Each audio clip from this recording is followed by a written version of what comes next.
So in this video, I want to talk about how to think of new theoretical models. And thinking about new theoretical models is often really difficult for most of us, and we find it challenging. So if you don't know me, I'm an associate professor of innovation strategy and entrepreneurship.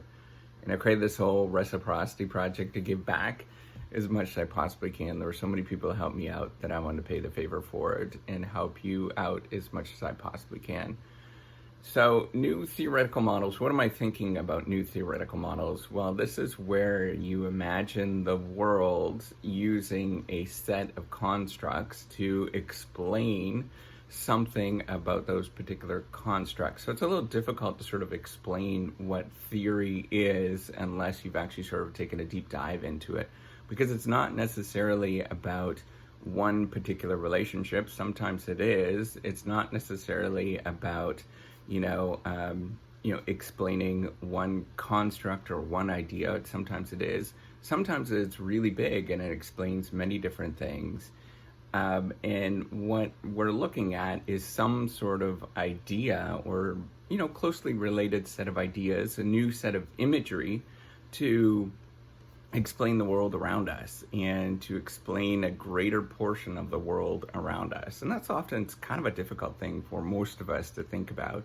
And really, I think a large part of it has to do with abstraction and thinking about the world in a different way that most people have not thought about. So for me to think about new theoretical models, there's often, there's many ways to come across. You actually think about these new theoretical models.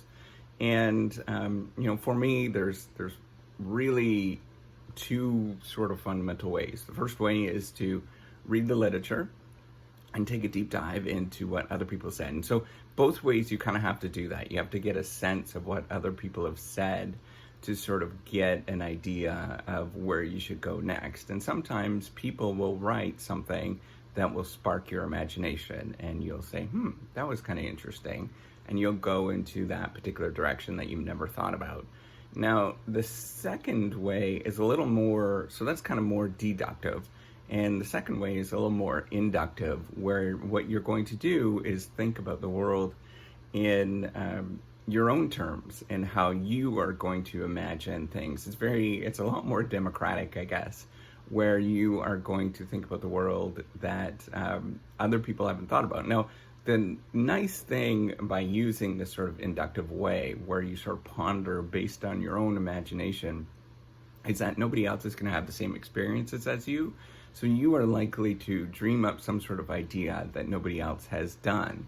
And so you have to merge those two together. And where do you get inspiration for new theoretical models if it's kind of inductive? And this is a lot more along the lines of like creative thinking, right? So I would encourage you to just walk around and look at things in the world around us as you go for walks, as you talk to people.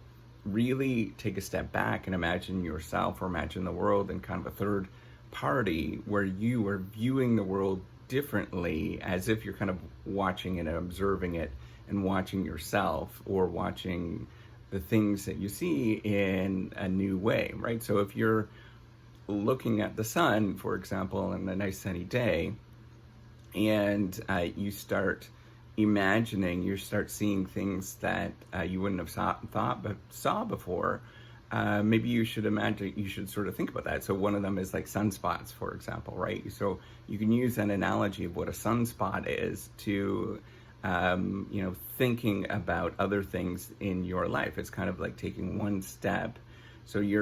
And that's why it's so important to be reading and being involved in, current literature and thinking about things. Because what you're doing is, as you're thinking about those things and you're kind of pondering about it, you look at the sun and then you see sunspots after and you start seeing that sort of weird hazy thing. Well, then you could start thinking of the world based on that weird hazy sort of image in front of you. And what does that mean for your theoretical idea? Maybe you're looking at how people behave, for example, and maybe that's leading to blind spots in their decision making, or maybe that there's certain grayed out parts of information when they're processing things that they don't see or they can't see, or they're blocked from seeing those particular things. So you can use these ways when you're looking around your everyday life to imagine things that you wouldn't have thought about before, and sometimes that comes up with really interesting ideas. Another sort of trick or thing that you can think about is going and reading literature in totally different areas, or reading even children's stories and thinking about children's stories, so less complex stories where there's kind of interesting things that are going on behind the scenes, and sort of imagining them, like the old man in the sea, for example, and thinking about what does the imagery of the old man in the sea relate to struggles that we have in everyday life as human beings, or as organizations, or whatever around the world. And so you can think about these as maybe that the old man is representative of the CEO of a company, for example, if you're thinking about CEOs, and the whale is, and he's getting pulled around all the ocean, the whale is all the people that are in the company, and you can sort of have this imagery to think of a new theoretical model that nobody else has thought about. So you can come up with different sort of ways to think about things that you wouldn't have thought about. Now, the last sort of inductive way is just to have conversations with people that are going to push you in different directions, sort of ponder things in different directions. Now, some people are very good for this, and it's hard to find those kind of people that are just kind of pondery and think about things that you wouldn't have thought about, right? That will take you in different directions, where they'll say, that's kind of interesting. Maybe we can kind of explore that, or this is kind of a weird thing. Why don't we do this? And you'll start pondering and thinking and going in that direction. Now, it's hard to find those kind of people, but once you find somebody that kind of ponders and takes you in a different direction, sometimes it's really fun to have that sort of injection of new information. And that's really all it is, because you've been pondering. Remember, you're reading the literature, reading ideas all the way through of other people.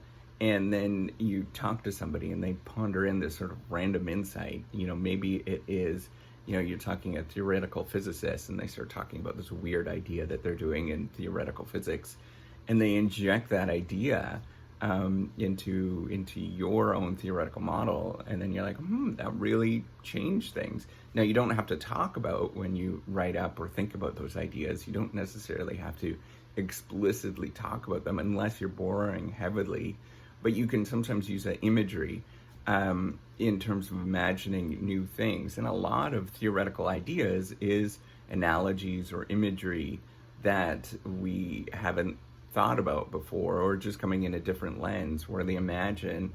It's very, very, it's kind of interesting when you start looking at theoretical ideas, how they borrow from certain subjects, for example, or certain domains, where they get these models of the world. And a lot of it has to do with just everyday experiences, because that's what we are, right? That's how we think about things, is through everyday experiences.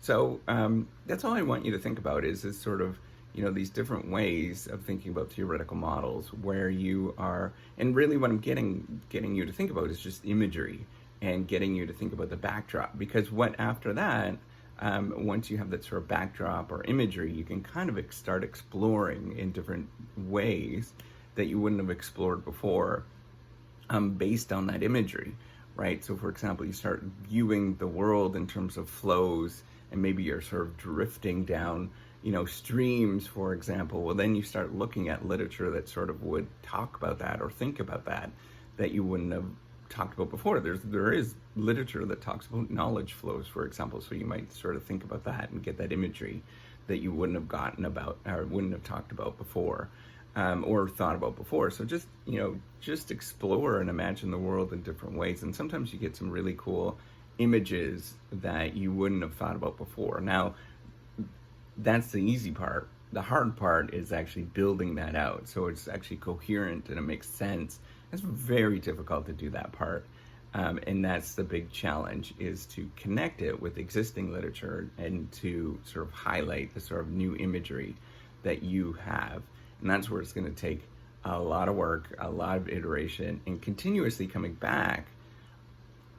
It's not a one-stop deal, right? You don't just stop with this imagery. You got to continuously come back and refine it, take out some ideas, put in new ideas, and it's constantly, you're doing this over and over and over again.